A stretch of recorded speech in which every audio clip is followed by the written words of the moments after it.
Bom, gente, nesse contexto que você acompanhou na reportagem das investigações envolvendo o ex-ministro Silvio Almeida, agora 12h56, vou retomar aqui o meu raciocínio. Nesse contexto dessas investigações que envolvem o ex-ministro dos Direitos Humanos, o Silvio Almeida, acusado de assédio sexual, e também num contexto de aumento de feminicídios aqui no Brasil, foi aprovado na Câmara nesta semana o projeto de lei que aumenta a pena de reclusão do crime de feminicídio para 40 anos de prisão, pena máxima, tá? E além disso, o crime passa a ser enquadrado em um artigo específico, além de incluir novos agravantes. Para a gente entender mais a respeito dessas mudanças, nós convidamos a professora de Direito Criminal, a Renata Furbino, para falar conosco ao vivo aqui no Fast News. Professora, bem-vinda. Boa tarde. Boa tarde. Vamos conversar sobre esse tema tão importante e o aumento desses índices de feminicídio no nosso país. Exatamente. Eu quero começar entendendo exatamente o que estabelece essa proposta, que pode virar lei. O que a gente tem atualmente, né? O crime de feminicídio, ele foi tipificado, ou seja, ele entrou em vigor em 2015. E esse crime configura em face da morte da mulher em questão de gênero, ou seja, esse menosprezo à mulher.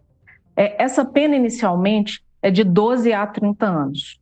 Com essa proposta agora, que vai à sanção para o presidente, eu tenho o aumento da pena mínima de 12 e o aumento da pena máxima para 40 anos. Ou seja, eu aumento os máximos e mínimos dessas penas combinadas e coloco um tipo específico para o feminicídio. Até então, era uma qualificadora do homicídio, agora eu tenho um crime específico aí para o feminicídio. Tal ponto, né, claro, além desse que a senhora citou, é essa questão da elevação do tempo de condenação máxima, que hoje é de 30 anos e passa a ser de 40. Para que casos, geralmente, professora, se aplica uma pena máxima? Só para a gente entender melhor. Na hipótese de uma condenação por feminicídio, o juiz vai fazer o cálculo da pena, que a gente comumente fala no direito, que é a dosimetria. Analisando todas as circunstâncias do caso, ele pode elevar a pena máxima. Chama atenção aí que essa é a pena máxima no nosso ordenamento jurídico.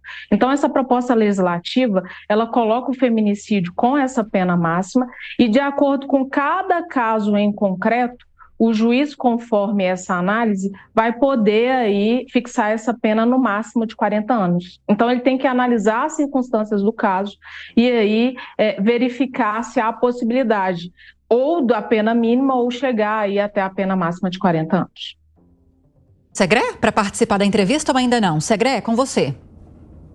Muito obrigado, Lívia. Bom dia, doutora Renata. Uma dúvida que sempre fica na população é: temos uma possibilidade que alguém que comete femicídio tenha uma pena de 40 anos.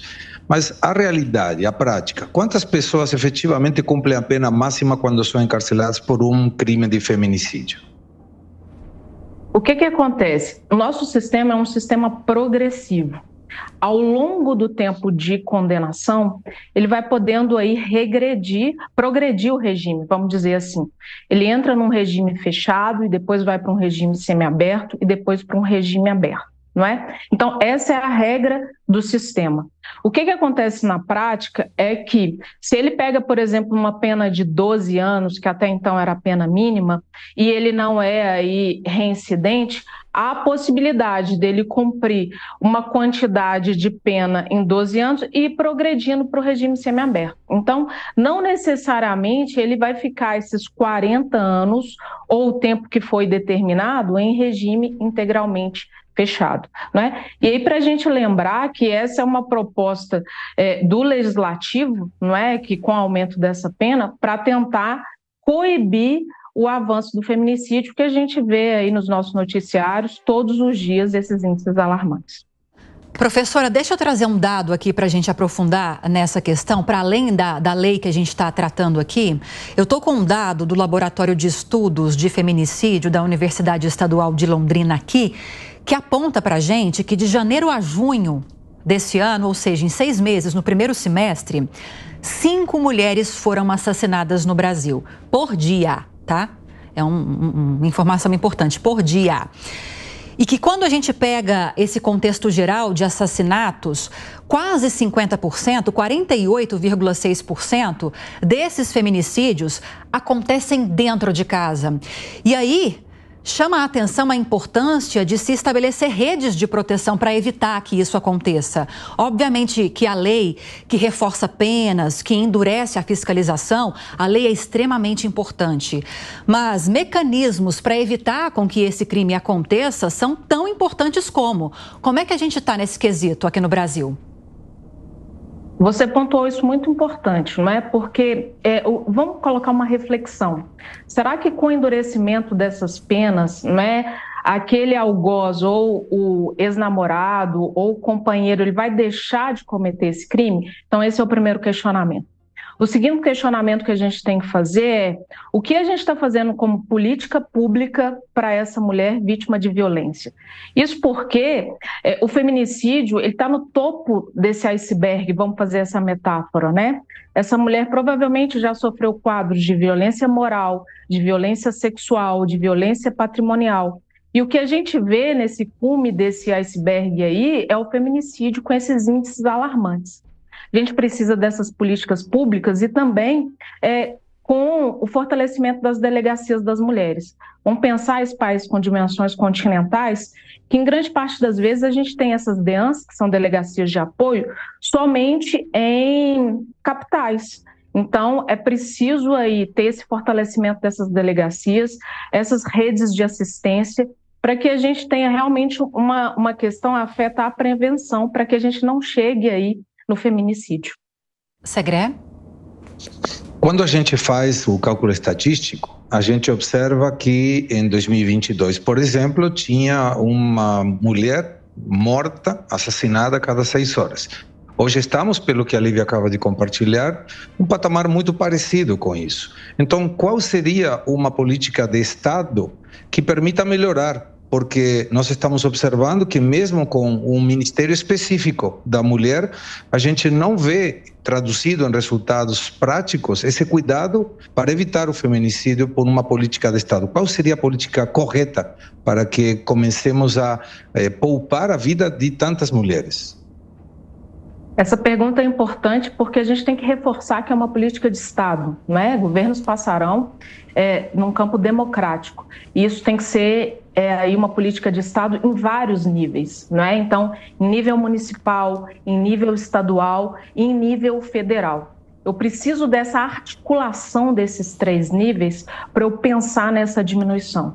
Então, eu preciso pensar, por exemplo, e perguntar para o meu candidato agora, nas eleições municipais, o que ele pode fazer, o que ele está articulando como proposta de governo para as mulheres vítimas de violência em sua cidade. Eu preciso pensar também o que é uma proposta legislativa para o meu vereador ou para a minha vereadora. Isso escalonando em nível estadual e em nível federal. Porque quando eu tenho essa articulação, ela se faz presente e importante para eu pensar como que eu vou aí fazer essa distribuição desses valores, não é, que são aí alocados para essas políticas e pensando realmente numa maneira de prevenção, que eu acho que isso é o mais importante, não é? Se a gente pensar numa educação em que entenda a desigualdade de gênero e trabalhe a igualdade de gênero na escola, já é um primeiro passo, não é? E aí a gente vai tratando isso numa questão estrutural dessa desigualdade e numa questão que busca essa diminuição desses feminicídios aí no nosso país. A professora tocou num ponto essencial, porque a gente fala muito de políticas públicas nesse contexto de se fortalecer a rede de proteção, delegacias, formas de acolhimento que envolvam outros setores também, a própria sociedade civil, e muitas vezes não se fala dessa educação da base.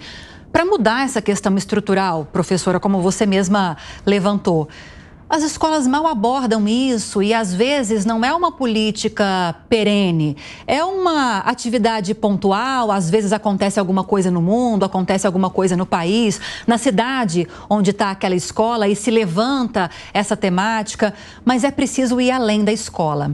Quando a gente fala em educação, a gente fala da educação formal, que é aquela da escola, e a integrada entre todos os setores, a informal, que é aquela dentro de casa. E essa também é importante.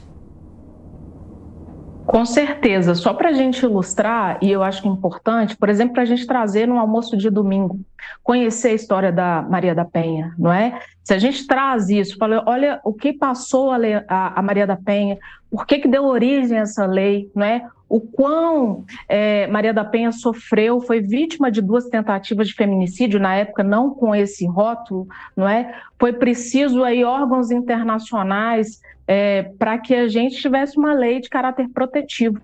E aí lembrando que é uma das leis mais modernas do mundo, mas entre o que está na lei e o que a gente pratica, às vezes tem um grande oceano.